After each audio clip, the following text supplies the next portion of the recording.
জানিয়ে দিব আমাদের হাতে থাকা সর্বশেষ গুরুত্বপূর্ণ আপডেট। আন্তর্জাতিক সংবাদ। আধুনিক ইতিহাসের সবচেয়ে বড় এতিমখানা এখন গাজা। এরপর জানিয়ে দিব ট্রাম্পের বিরুদ্ধে যুক্তরাষ্ট্র জুড়ে প্রতিবাদে নামছে বিরোধীরা। এদিকে রাশিয়ার প্রাণঘাতী হামলায় ইউক্রেনে 6 শিশু সহ 18 জন নিহত। এবং জানিয়ে দিব এবার ইউক্রেনের বন্দর চাইছে পোল্যান্ড।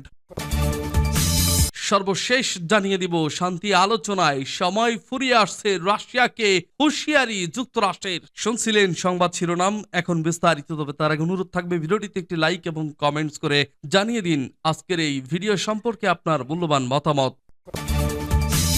আধুনিক ইতিহাসের সবচেয়ে বড় এতিমখানা এখন গাজা। ইসরায়েলি আগ্রাসনে বিধ্বস্ত গাজা মৃত্যুর মিছিল চলছেই। চারদিকে নৃশংসতা, হাহাকার, মানবিক বিপর্যয়ও একেবারে চরমে। খাদ্য ও পানির সংকটে দিশেহারা ফিলিস্তিনিরা। গাজা যুদ্ধে চরম মূল্য দিচ্ছে শিশুরাও। অনাহারে অর্ধহারে দিন কাটাচ্ছে তারাও।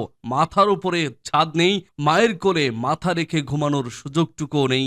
বাবা মাকে হারিয়ে ধ্বংসস্তূপেই অসহায়ের মতো ঘুরে বেড়াচ্ছে জনমের মতো শিশুরা। ইসরায়েলের নির্বিচার হামলায় অবরুদ্ধ গাজায় ব্যাপক সংখ্যক শিশু এতিম হয়েছে বলে জানিয়েছে ফিলিস্তিনের কেন্দ্রীয় পরিসংখ্যান ব্যুরো। মাত্র 534 দিনেই অনাথ শিশুর সংখ্যা বেড়ে দাঁড়িয়েছে 39,384 জনে। আধুনিক ইতিহাসের সবচেয়ে বড় এতিমখানায় পরিণত হয়েছে গাজা। সূত্র আল জাজিরা। বৃহস্পতিবার এক বিবৃতিতে সংস্থাটি জানিয়েছে 7 অক্টোবর যুদ্ধ শুরুর পর থেকে 534 দিন পর্যন্ত ইসরায়েলি হামলায় গাজায় 39,384 শিশু তাদের বাবা অথবা মা কিংবা বাবা মা দুজনকেই হারিয়েছে। এরই মধ্যে প্রায় 17,000 শিশু বাবা মা ও উভয়কেই হারিয়েছে।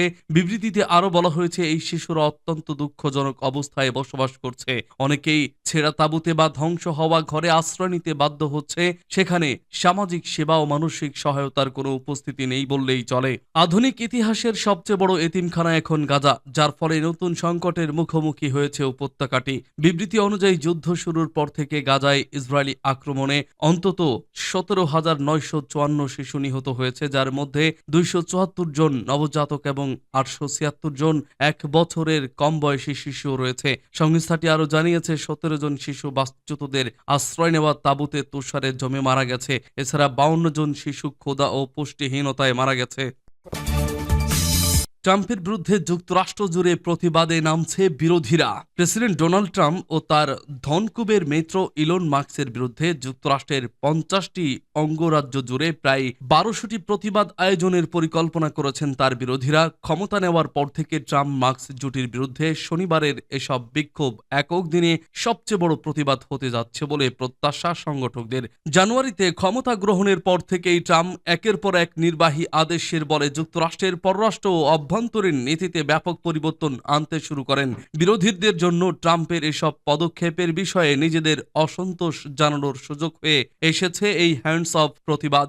শনিবারের এসব আয়োজনের অন্যতম সংগঠক গোষ্ঠী ইনডিভিজিবলের সহ প্রতিষ্ঠাতা এজরা লেভিন বলেন, এটি একটি বিশাল বিক্ষোভ হতে যাচ্ছে যা মাস্ক, ট্রাম্প ও কংগ্রেসের রিপাবলিকানদের কাছ থেকে এবং তাদের এমএজি এর অন্ধ সমর্থকদের কাছে একটি পরিষ্কার বার্তা পাঠাবে যে আমাদের গণতন্ত্র, সমাজ, আমাদের স্কুল এবং আমাদের বন্ধুদের ও প্রতিবেশীদের ওপর তাদের হাত আমরা চাই না। এ বিষয়ে রয়টার্স ট্রাম্প ও মাস্কের মন্তব্য চেয়ে অনুরোধ জানালেও হোয়াইট হাউস তাৎক্ষণিকভাবে সাড়া দেয়নি। প্রায় 150টি আন্দোলনকারী গোষ্ঠী ও এ প্রতিবাদে অংশ নেবে বলে স্বাক্ষর করেছে। তাদের কার্যক্রমের ওয়েবসাইটের বরাত দিয়ে জানিয়েছে রয়টার্স যুক্তরাষ্ট্রের 50টি অঙ্গরাজ্যের সবগুলোতে এবং Canada, Britain, France, Germany, Mexico এবং পর্তুগালে এই বিক্ষোভ আয়োজনের পরিকল্পনা নেওয়া হয়েছে।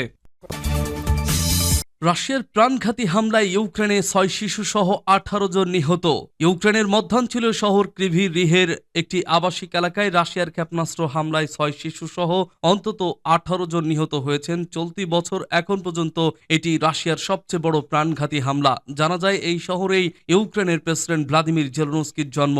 আল জাজিরার প্রতিবেদনে বলা হয়, শুক্রবার রুশ বাহিনী এই হামলা চালায়। ইউক্রেনের প্রেসিডেন্ট ভলোদিমির জেলনস্কি এসব তথ্য জানিয়েছেন। উদ্ধার অভিযান চলছে এবং মস্কো মস্কোর ওপর আরও চাপ প্রয়োগের জন্য পশ্চিমাদের প্রতি আহ্বান জানিয়েছেন জেলেনস্কি। রাশিয়া ইউক্রেন সংঘাত বন্ধে যুক্তরাষ্ট্রের প্রেসিডেন্ট ডোনাল্ড ট্রাম্পের উদ্বেগের মধ্যে এই হামলার ঘটনা ঘটল। নিপ্রপেট্রোভস্কের গভর্নর সের্হি লিসাক সামাজিক যোগাযোগ মাধ্যমে বার্তা আদান প্রদানের অ্যাপ টেলিগ্রামে লিখেছেন, শুক্রবারের হামলায় সেখানকার আবাসিক এলাকার কয়েকটি ভবন ক্ষতিগ্রস্ত হয়েছে, সেখানে অগ্নিকাণ্ডের ঘটনা ঘটেছে। টেলিগ্রামে ছড়িয়ে পড়া বিভিন্ন ভিডিওতে দেখা গেছে ফুটপাতে লাশ ও আহতদের দেহ পড়ে আছে। সেখানে একটি খেলার মাঠের ভিডিও রয়েছে। ভিডিওতে আকাশে ধূসর ধোঁয়া উঠতে দেখা গেছে, তবে এসব ভিডিও যাচাই করা সম্ভব হয়নি বলে জানিয়েছে আল জাজিরা। নিপ্রপেট্রোভস্কের গভর্নর আরও বলেন, জরুরি সেবাদাতা প্রতিষ্ঠানগুলো জানিয়েছে হামলায় অন্তত 50 জন আহত হয়েছেন। আহতদের সংখ্যা আরও বাড়তে পারে। ইতিমধ্যে 30 জনেরও বেশি আহত ব্যক্তিকে হাসপাতালে ভর্তি করা হয়েছে। তাদের মধ্যে 3 মাসেরও শিশু রয়েছে। এবার ইউক্রেনের বন্দর চাইছে পোল্যান্ড। রাশিয়ার সামরিক পরাক্রমের সামনে বিধ্বস্ত ইউক্রেনের নিজস্ব সম্পদের উপর শুধু যুক্তরাষ্ট্রই নয়, এখন নজর পড়েছে ইউরোপেরও। পোল্যান্ডের কৃষি ও গ্রামীণ উন্নয়ন উপমন্ত্রী মিশাল কোলোডোজিকে বলেছেন, শস্য পরিবহনের জন্য ইউক্রেনের কৃষ্ণ সাগরের বন্দর ওডেসার একটি অংশ আমাদের অধিগ্রহণ করা উচিত। গম, ভুট্টা ও সূর্যমুখী তেল রপ্তানির জন্য পৃথিবীব্যাপী একটি গুরুত্বপূর্ণ বন্দর ওডেসা। 1794 সালে তুর্কি দুর্গের স্থানে রাশিয়ান সাম্রাজ্য বন্দরটি প্রতিষ্ঠা করে। ইউক্রেনীয়দেরকে ওডেসা বন্দরের একটি ঘাট বিক্রি করা বা 50 বছরের জন্য বন্দরটি লিজ নেওয়ার প্রস্তাব করতে চান পোলিশ মন্ত্রী। তিনি চাইছেন পোল্যান্ডের একটি নিজস্ব শস্য বন্দর থাকুক। শুক্রবার পোলস্যাট নিউজকে তিনি এসব কথা বলেন। মিশাল কোলোডোজেক আরও বলেন, ওডেসায় এমন একটি জায়গা পাওয়া যেতে পারে যেখানে পোলিশ ও ইউরোপীয় শস্য পরিবহন করা হবে। এভাবে কৃষ্ণ সাগরে পোল্যান্ড তার প্রবেশাধিকার নিশ্চিত করতে চায়। তার পরামর্শ, দক্ষিণ পূর্ব পোল্যান্ড থেকে শস্য রপ্তানির জন্য বন্দরটি ব্যবহার করা যেতে পারে। ইউরোপীয় ইউনিয়নে ইউক্রেনের যোগদানের পক্ষে নন উপমন্ত্রী মিশাল। তিনি বলেন, আমি ভয় পাচ্ছি, কারণ এরপরে কি হবে তা কেউ জানে না। ইউক্রেন যদি ইইউতে যোগ দেয় তাহলে দেশটির নাগরিকদের 10 বছরের জন্য পোলিশ কৃষিতে বিনিয়োগ করা থেকে নিষিদ্ধ করা উচিত। উল্লেখ্য, 2022 সালের ফেব্রুয়ারিতে ব্লক যোগদানের জন্য ইউক্রেন আবেদন করে। ব্রাসেলস 2023 সালের ডিসেম্বরে আনুষ্ঠানিকভাবে যোগদানের আলোচনা শুরু করে। রাশিয়া বারবার ওডেসা বন্দরের অবকাঠামোতে আঘাত এনেছে। কারণ হিসেবে দেশটি বলেছে, ইউক্রেনীয় সেনাবাহিনী জলপথটি আত্মঘাতী ড্রোন হামলার জন্য ব্যবহার করছে। 2022 সালের জুলাই মাসে ইউক্রেনের বন্দর থেকে শস্য জাহাজের নিরাপদ যাতায়াতের অনুমতি দেওয়ার জন্য রাশিয়া ও ইউক্রেন জাতিসংঘ সমর্থিত একটি চুক্তিতে পৌঁছায়। তবে পশ্চিমাদের বিরুদ্ধে নিষেধাজ্ঞা প্রত্যাহারে ব্যর্থতার অভিযোগ এনে রাশিয়া 2023 সালে ওই চুক্তি থেকে সরে আসে। রাশিয়া গত মাসে বলেছিল, পশ্চিমারা খাদ্য ও সার রপ্তানিতে জড়িত ব্যাংক ও কোম্পানিগুলোর উপর থেকে নিষেধাজ্ঞা প্রত্যাহার করলে তারা চুক্তিতে ফিরে আসবে। ইউক্রেনের বিরুদ্ধে যুদ্ধবিরতির পদক্ষেপ হিসেবে রাশিয়া ও যুক্তরাষ্ট্র বর্তমানে একটি সামুদ্রিক যুদ্ধবিরতি নিয়ে আলোচনা করছে। শান্তি আলোচনায় সময় ফুরিয়ে আসছে, রাশিয়াকে হুঁশিয়ারি যুক্তরাষ্ট্রের। ইউক্রেন ও রাশিয়ার মধ্যকার চলমান শান্তি আলোচনা এখন এক সংকটপূর্ণ মোড়ে দাঁড়িয়ে। যুক্তরাষ্ট্রের পররাষ্ট্রমন্ত্রী মার্কো রুবিও স্পষ্ট করে জানিয়েছেন, শান্তি প্রক্রিয়ায় রাশিয়ার আন্তরিকতা দেখানোর সময় দ্রুত ফুরিয়ে আসছে। ব্রাসেলসের ন্যাটো মন্ত্রীদের সঙ্গে বৈঠক শেষে রুবিও বলেন, আমরা কয়েক সপ্তাহের মধ্যেই বুঝতে পারব রাশিয়া আসলেই শান্তি চায় কিনা। তিনি আশঙ্কা প্রকাশ করেন, হয়তো রুশ প্রেসিডেন্ট ভ্লাদিমির পুতিন কৌশল হিসেবে সময় ক্ষেপণ করছেন যাতে সামরিকভাবে সুবিধা নেওয়া যায়। রুবিও আরও বলেন, আলোচনার কথা বলার সময় শেষ। যদি রাশিয়া পদক্ষেপ না নেয় তাহলে আরও কঠোর নিষেধাজ্ঞার পথে হাঁটবে যুক্তরাষ্ট্র।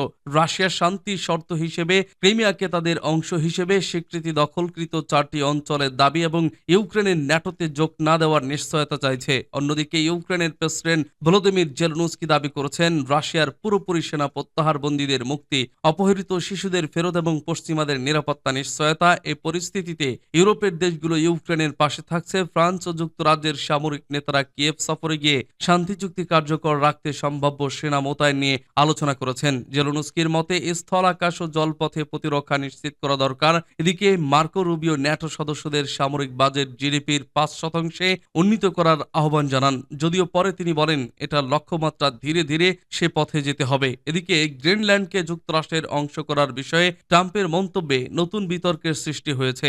ডেনমার্কের পররাষ্ট্রমন্ত্রী এটিকে আন্তর্জাতিক আইন লঙ্ঘন বলে উল্লেখ করেন। উত্তরে রুবিও বলেন, গ্রিনল্যান্ডবাসী নিজেরাই স্বাধীনতার কথা বলছে, আমরা বলিনি।